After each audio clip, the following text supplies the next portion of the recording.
Shalom saudaraku, jumpa lagi dalam pembahasan seri ke-14 surat Filipi yang teks bacaannya terambil dari Filipi 3 ayat 1 hingga ayat 9. Akhirnya saudara-saudaraku, bersukacitalah dalam Tuhan. Menuliskan hal ini lagi kepadamu tidak berat bagiku dan memberi kepastian kepadamu. Hati-hatilah terhadap anjing-anjing. Hati-hatilah terhadap pekerja-pekerja yang jahat.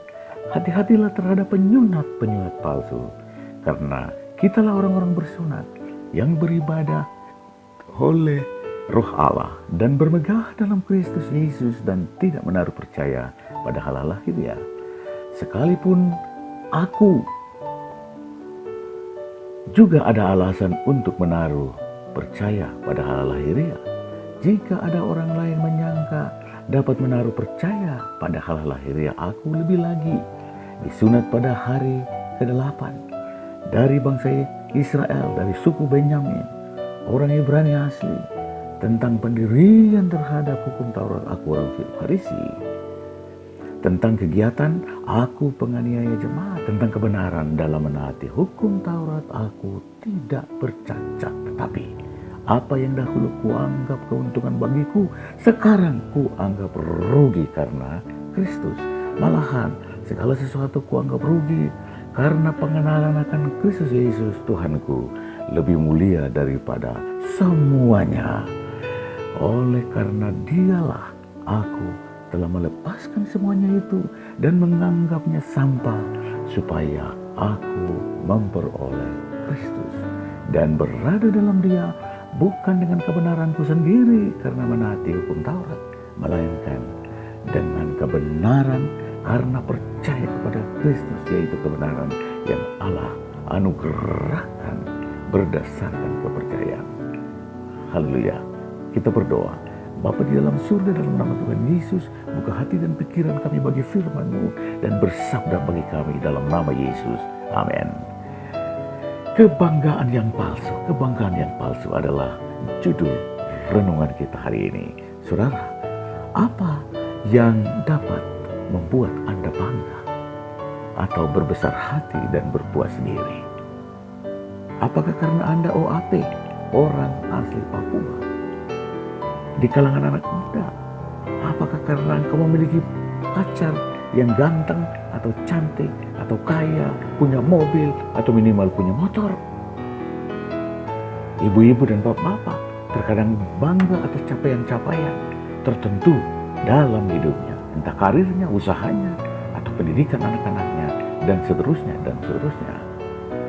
Pada bagian firman Tuhan ini, Rasul Paulus memberi alasan bagi orang-orang percaya di Filipi dan tentunya bagi kita yang hari ini berada di sini, kini dan di sini, tentang adanya kebanggaan palsu, yaitu kebanggaan yang keliru tentang doktrin keselamatan atau soteriologi, dengan mengedepankan hal-hal lahiriah seperti sunat, keturunan dari Yahudi, orang Ibrani asli, dari suku bangsa tertentu seperti dari suku Benyamin dan lain-lain, dan menjalankan seluruh hukum Taurat secara benar dan konsekuen. Dengan demikian sekali lagi menyangka, hanya disangkanya bahwa seseorang dapat diselamatkan dengan usahanya sendiri. Namun bagi Paulus, ia bahkan lebih lagi pendiriannya terhadap hukum Taurat. Dia orang Farisi. Dia dari suku asli, dari suku Israel asli, bahkan dari keturunan Benyamin. Ia penganiaya jemaat dalam kegiatannya, dan juga di dalam menaati hukum Taurat dia tidak bercacat.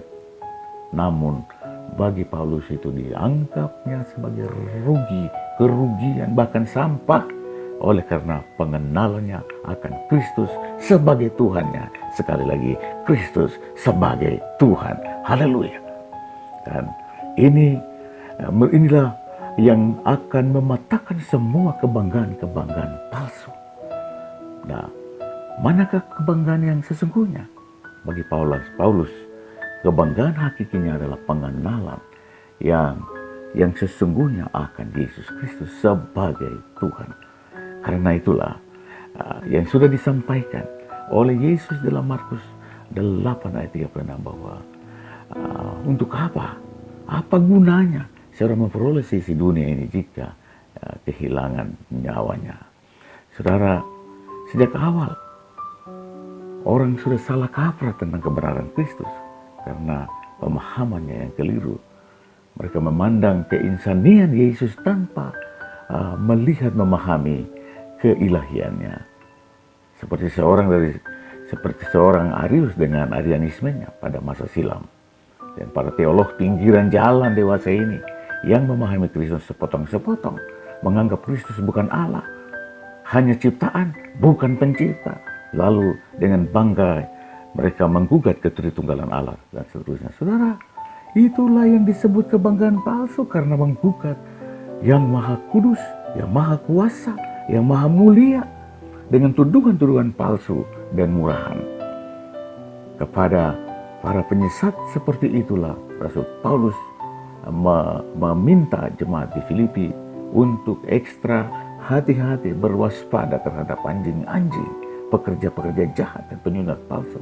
Karena kita yang perlu bermegah di dalam Kristus dan terus beribadah di dalam pimpinan Roh Kudus. Karena pengenalan kita akan kebenaran Kristus membenarkan kita, saudaraku. Haleluya. Pertanyaan refleksi untuk didiskusikan adalah, pertama, apakah yang harus Anda anggap sebagai sampah dan kerugian karena pengenalanmu akan Kristus Yesus sebagai Tuhan? Yang kedua, bagaimana cara mewaspadai pewarta-pewarta palsu dewasa ini? Kiranya sukacita dan damai sejahtera dari Kristus menyertai Anda sekalian hari ini hingga Maranatha. Amin.